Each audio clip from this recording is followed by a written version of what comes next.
Hey guys, welcome back to West Coast Stitch with yours truly, Stephanie. If you do follow me on Snapchat, you would have seen that I showed you this look that I have inspired by my project today.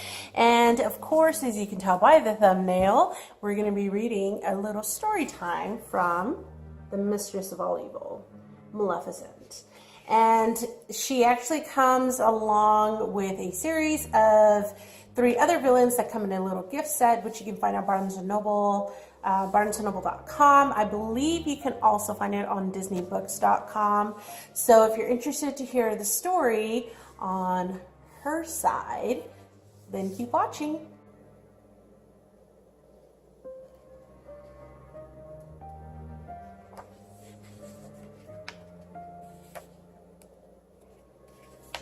Mistress of all evil. A Tale of the Dark Fairy.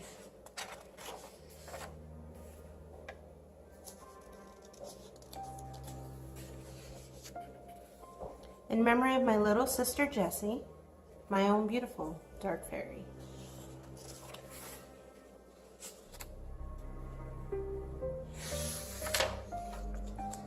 The prologue. The Dark Fairy's castle was eerily silhouetted against a tempestuous sky by a magnificent spiral of glowing green mist. Suddenly, a brilliant burst of green light shot up from the highest tower, warning every nearby creature that Maleficent was in a terrible rage. Her goons shuddered as the castle shook violently with the power of her anger, sending her beloved murder of crows into flight. For nearly 16 years, her creatures had been searching for the Princess Aurora, but it had all been in vain. Now the girl was home in King Stephen's castle for her 16th birthday, ready to take her place at the royal court. Maleficent paced back and forth in her private chamber. She hadn't been able to reach the Odd Sisters by raven or crow. Why didn't they listen to me? She muttered furiously. They should never have trusted Ursula. Maleficent needed the sisters now more than ever, and she feared they were lost to her.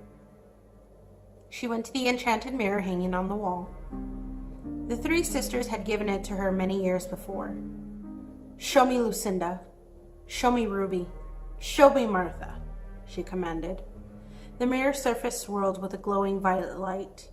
The dark fairy had never quite mastered mirror magic, like the Odd Sisters, and she seldom used her gift. Nevertheless, after a moment, hazy images of the sisters appeared in the glass. They were wandering aimlessly through a large mirrored chamber.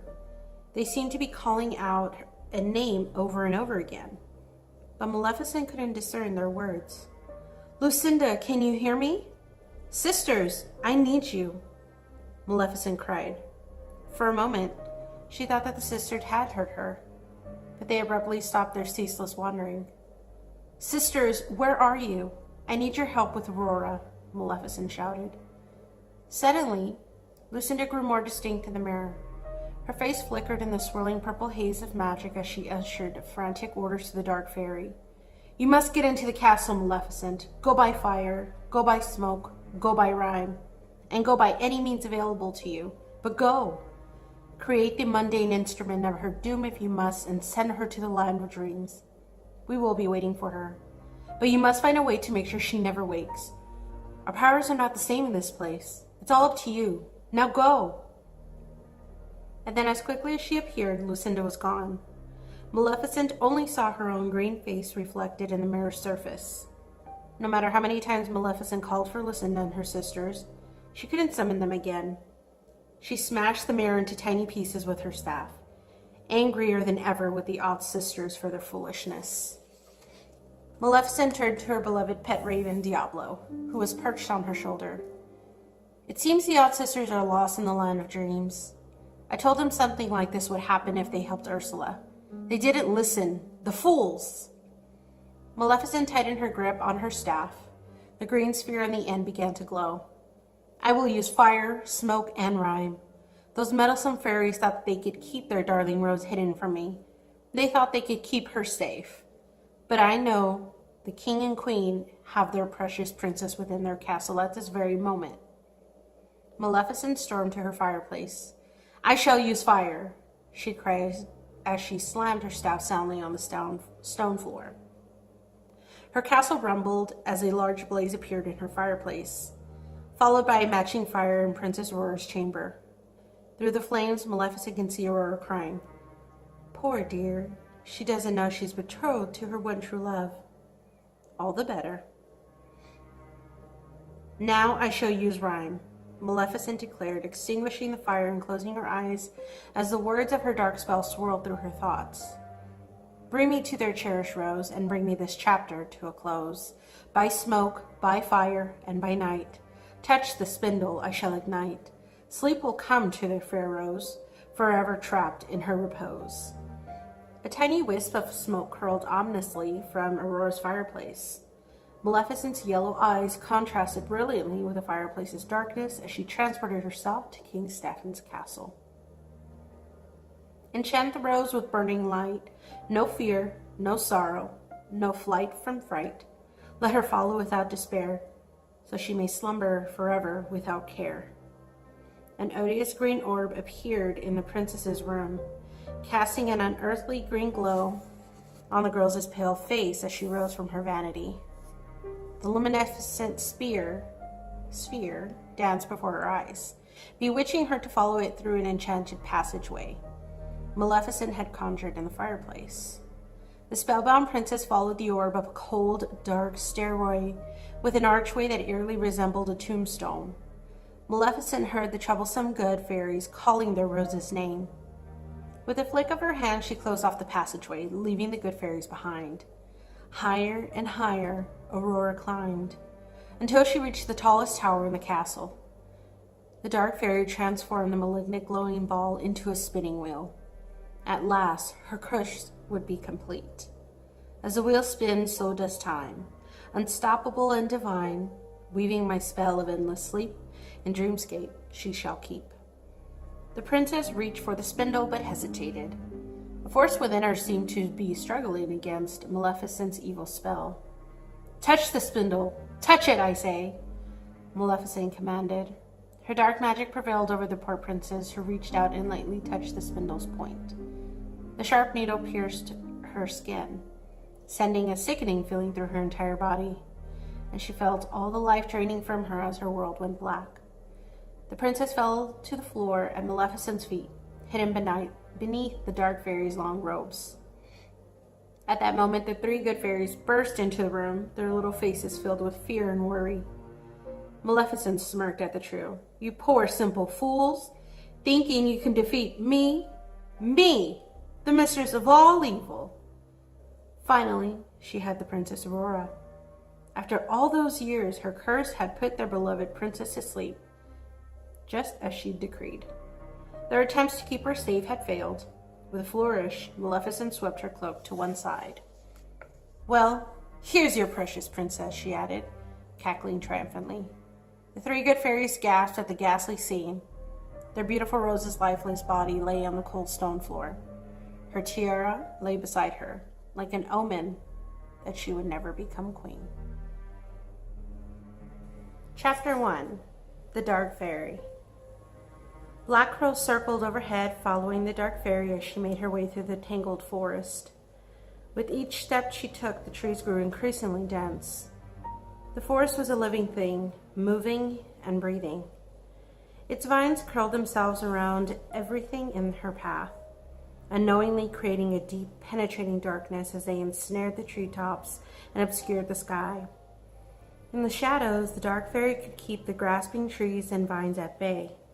Even though she didn't understand that aspect of her magic, Maleficent used it to her advantage. Contrary to the tales surrounding the dark fairy, the vines weren't entirely subject to her will. She had heard stories about how she can control nature, how she could direct terrible forces to destroy her enemies. It was ironic, given the truth. Nature had cursed her for her past transgression. Nature was her enemy, and this forest was no different. Though Maleficent could keep the forest in check in the shadows, she wasn't entirely sure what would happen once she left the protection of the darkness provided by the canopy. She wondered if she could be able to fight off the forest when she wandered into the full blaze of the sun. For now, it gave her great satisfaction to see the emerald greenery wither and retreat before her as heat emanated from her staff. The trees on nearby cliffs were joining with the vines. The foliage banded together, creating an army of swords against her. There is nothing more frightening to a forest than the threat of fire. The dark fairy laughed as she sent a surge of green light toward the branches, which recoiled from the heat. She wished the forest would give her a reason to set it ablaze, but she reined in her desire for destruction, reminding herself of her purpose and destination. Maleficent resented having to travel at that time. She hated being so far away from the Sleeping Beauty and the love-struck prince who threatened her plans. A few short days earlier, the princess had pricked her finger on a spindle, just as Maleficent's curse had decreed. Maleficent had ordered her goons to abduct Prince Philip and bring him back to her dungeons, where he could be well away from the sleeping princess. She couldn't have him intervening in her masterful plan. But even so, the Dark Fairy needed help. She needed witches. Powerful witches who would help her bind Sleeping Beauty's curse so that the princess would never wake. If she couldn't kill the princess, Maleficent would have to content herself with Aurora's forever dwelling in the land of dreams. So the Dark Fairy ventured to Morningstar Kingdom. How she wished she was traveling by her preferred method of flames. But she wanted the witches at Morningstar Castle to know she was approaching. She wanted to give them time to grieve the loss of the Sea Witch and the Odd Sisters before she arrived. Maleficent knew the reason for her visit would be obscured by fear if she showed up without warning. So she took her time and walked slowly to Morningstar Kingdom, following her beloved crows. The canopy was so thick now that she could not see her birds flying overhead, but her magic was strong and it allowed her to see the path that lay before them through their eyes. She loved that aspect of her magic more than any other. It made her feel like she was flying with them, untethered from the world. But Maleficent did not need magic to find her way. The witches' hearts drew her to them, shining like a brilliant beacon among the ruins of some of the greatest witches of their age. Maleficent had sent Diablo ahead to Morningstar Kingdom as he circled the castle. She could see the extent of the carnage and the destruction left in Ursula's wake. Engulfed in the remains of the Sea Witch, the ancient fortress was almost pulsating with hate. Maleficent had no love for Ursula and didn't grieve her loss. In fact, she thought the many kingdoms on land and sea were better off without such a power-hungry and foolish witch. Ursula had put all their lives in peril by creating a spell so dangerous that the Odd Sisters were now suffering its consequences. Maleficent couldn't see into the future like some witches and fairies, but she was a good judge of character. She had sensed the amount of power Ursula had been hoarding, and she had been certain the Sea Witch would betray the sisters. She only wished that the Odd Sisters had listened to her warning. Maleficent had once loved the Odd Sisters deeply, though lately they were more like strange relatives she barely tolerated and avoided at every opportunity. She struggled to remember them as they once had been, to remember how she'd loved them, but that feeling, love, was a mere memory. Perhaps that was for the best. The Odd Sisters had some troublesome nuances, growing more and more deranged as the years passed. She could no longer feel their presence in the world or in her heart, and she suddenly felt a kinship with the sisters that she hadn't felt for some time. She tried to remember what it was like to care for them, or for anyone for that matter, but she couldn't. And now the sisters were lost to her, too far gone for her magic to reach them. It almost made her sad. Sadness. That feeling had eluded her for so long that her memory of it was like a faded dream. And that was where those sisters were, in a dream, lost forever to the waking world, wandering in dream, alone. Maleficent didn't want to think of what the sisters dreamed or what their dream world was like. Living in the dreamscape meant inhabiting the darkest and deepest places of the mind. She couldn't fathom what secrets sprang to life for the sisters in their new reality. She shuddered at the thought of the land of dreams being invaded by the sisters' nightmares, and she wondered if they would find find the sleeping Rose in her own corner of the dreamscape. Damn those sisters to Hades with their mirrors, rhymes, and lunacy. They just had to save their precious little sister. The old queen in the mirror had said it best. Like many of us Maleficent, those loathsome sisters were unable to think clearly when their family was in peril. Maleficent had laughed at the old queen, whom she knew as a Grimold. For her to be speaking to Maleficent of concern for family, of all things. But she choked down her words like jagged stones, unwilling to speak with the old queen about her daughter Snow White, who now thrived as queen of her own kingdom. The thought made Maleficent sick. What must it be like to live such a charmed life? To live untouched by the strife that had been ripping so many kingdoms apart. But that was the old queen's doing, wasn't it? Somehow her magic was even greater now than it had been when she was alive. Grimold reached beyond the veil of death to keep her daughter and her family safe. Perhaps that was Grimold's punishment for trying to kill Snow White when she was a child. Grimold had taken her own father's place in the magic mirror. She would forever be Snow White's slave, as Grimold's father had once been hers. She was cursed to be Snow White's protector, never at rest. She was always watching Snow White while she slept, forever shielding Snow's children and grandchildren, eternally bringing happiness to that infernal brat and her brood. Grimold's love for her daughter sat in Maleficent's stomach like a cold stone.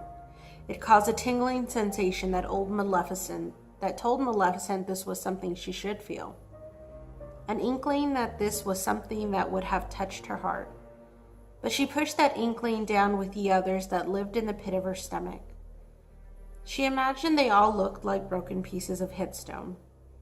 She wondered how they all fit together and how it was possible for someone so small to carry so much. Sometimes she felt the weight of them would crush her, yet it never did. She supposed everyone carried their burdens there. It seemed like the perfect place, close to the heart, but not dangerously so. The odd sisters had once told her that Grimold had also kept her pain in her stomach. To the old queen, it had been like jagged glass slicing at her insides.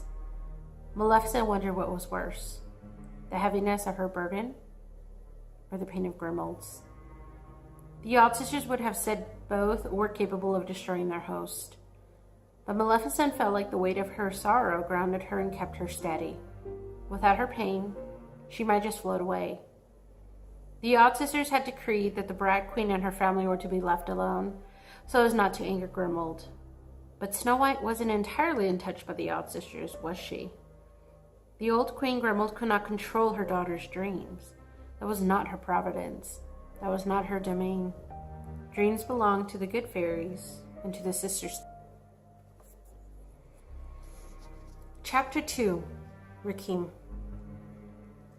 Two witches, divergent in age and in schools of magic, thought with very similar hearts and sensibilities, stood on the windy cliffs near Morningstar Castle. The sea bubbled in putrid black foam, and the sky was filled with a thick, deep purple smoke that obscured the daylight and enshrouded Morningstar Kingdom in a veil of darkness. Everywhere Cersei looked, she saw manifestations of Ursula that had exploded onto their surroundings. It was sickening to behold. The destruction blackened the shores and saddened the witches' hearts. Cersei would have to use her magic to bring life and growth back to the kingdom. But she couldn't bring herself to face the task. Not just yet. She knew that in doing so, she would be obliterating what remained of her old friend Ursula. An old friend who ripped your soul from your body, turning it into a husk. Yours and countless other souls, Nanny reminded her, reading her thoughts. Cersei just smiled weakly, knowing Nanny was right.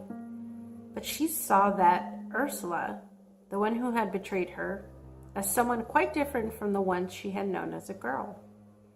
Ursula had been a wild and charismatic character.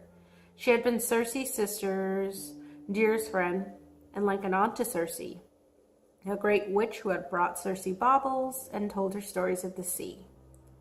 This creature, the thing she'd become, wasn't Ursula Cersei loved. Ursula had become someone else, someone consumed by grief, anger, and the desire for power.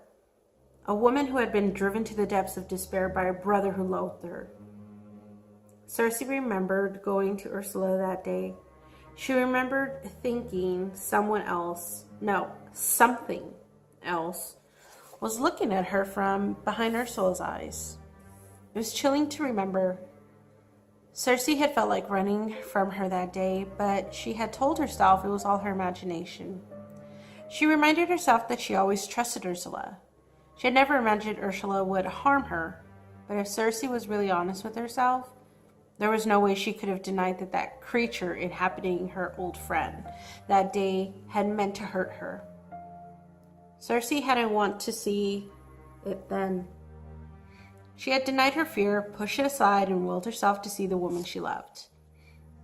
And that was how she had allowed herself to be captured by the dreaded Sea Witch. How Ursula had been able to use her as a pawn to manipulate her sisters. The woman she loved had betrayed her. No, Ursula betrayed herself. And now she was dead, rendered to nothing more than smoke, sludge, and ash. She was beyond Cersei's help now. Still, Cersei tortured herself with questions. Why hadn't Ursula come to her in honesty? Why hadn't she told Cersei the whole story? The story she had told Cersei's sisters.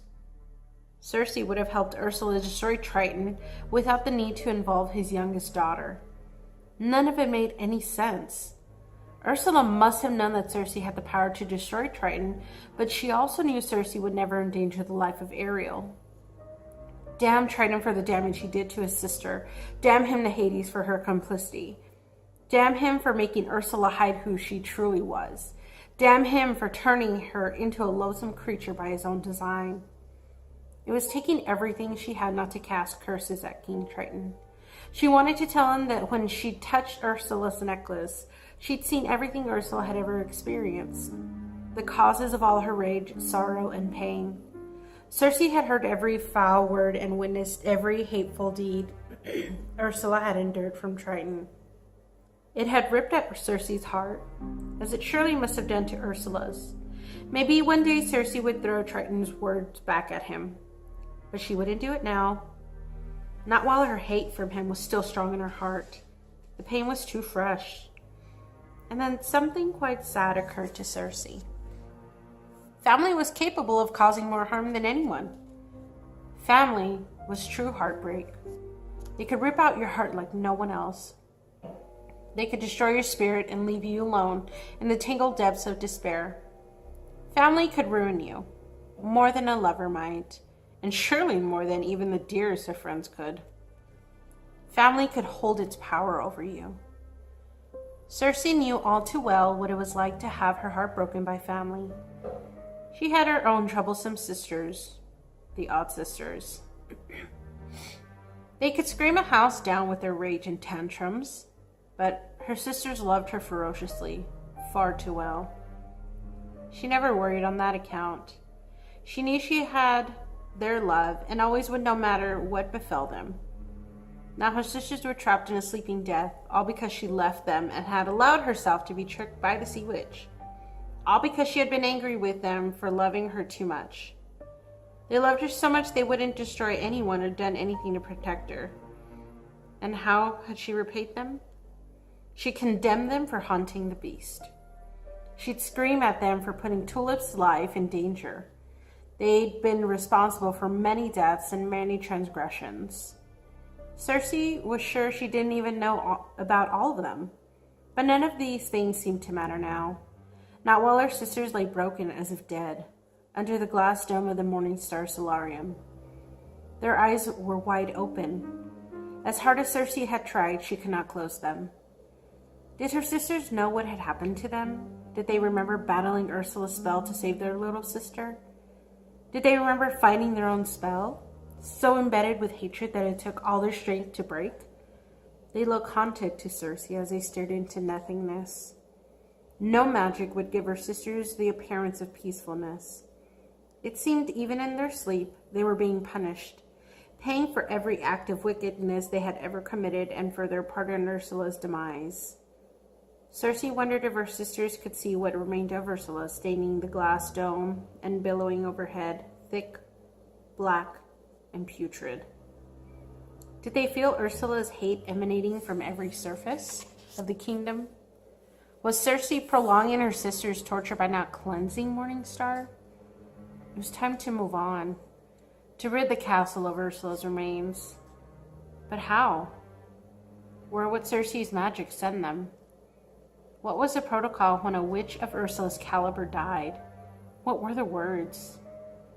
Cersei's head spun with the questions. How do you honor a witch who betrayed you?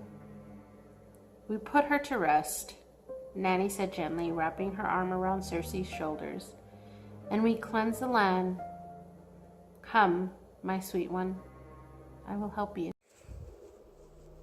Hey guys, thanks so much for watching this video and listening to me read Mistress of All Evil chapters 1 through 2. And if you made it to the end of this video, definitely go ahead and put in the comments below #DarkFairy. Give this video a thumbs up if you liked it, and don't forget to subscribe to my channel before you leave. And also remember to turn on the bell notifications to get notified every time I post a new video. I post new videos every week. If you have any comments to the story that we heard today, or if you have any suggestions for any other videos you would like me to try, definitely leave them in the comments below. Definitely see you guys next time. Hope you guys had a wonderful Valentine's Day, and I'll see you in my next video. Bye!